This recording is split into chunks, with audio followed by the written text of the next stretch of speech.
गोडबोले यांचे मार्गदर्शन आणि प्रोत्साहन मिळाले आहे। शास्त्रीय संगीत आणि संगीतोपचाराचे प्रशिक्षण ताईंनी घेतले आहे। राजहंस प्रकाशन पुणेतर्फे मी सखा मेघदूत हे कालिदासकृत मेघदूताचे पुस्तकाचे लेखन ताईंनी केले आहे। पुष्पक प्रकाशन पुणे यांच्यातर्फे गुंफियला शेला हा ललितलेख संग्रह पुस्तक रूपात प्रसिद्ध करून या पुस्तकास नाशिक येथील ज्ञानपीठकार वा शिरवाडकर वाङ्मय प्रबोधन पुरस्कार त्यांना मिळालेला आहे। विविध वर्तमानपत्रे आणि मासिकांमधून ललित विनोदी कथा, शिक्षण आणि विज्ञानविषयक लेखन ताईंनी केले आहे। अनेक मराठी सांस्कृतिक कार्यक्रमांचे संहिता लेखन, दिग्दर्शन आणि संयोजन ताई करत असतात।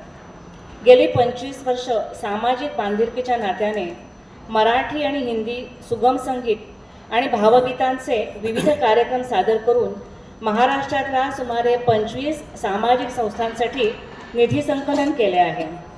कविवर्य ग.दी. माडगूळकर, कैलासवासी शांताबाई शेळके, कैलासवासी बहिणाबाई चौधरी इत्यादींच्या साहित्य रचनांचा विश्लेषणात्मक रसग्रहणाच्या चर्चेतून त्यांच्या चरित्राची मांडणी ताई करत असतात।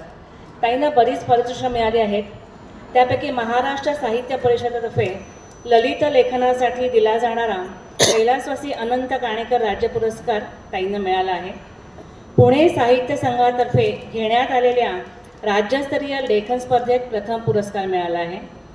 पुणे, नाशिक, श्रीरामपूर, अहमदनगर येथील संस्थांतर्फे सांस्कृतिक आणि साहित्यिक क्षेत्रातील कामासाठी अनेक सन्माननीय गौरव पुरस्कार आणि मानपत्र हर्षताईंना मिळाले आहे।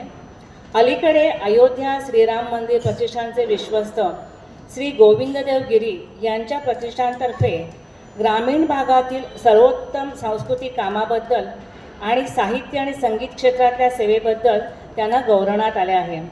सांगण्याचा तर पुष्कळ आहे, पण आधीच खूप उशीर झाला आहे, त्यामुळे अल्प परिचय दिला आहे। आता मी ताईंकडे बोलवते।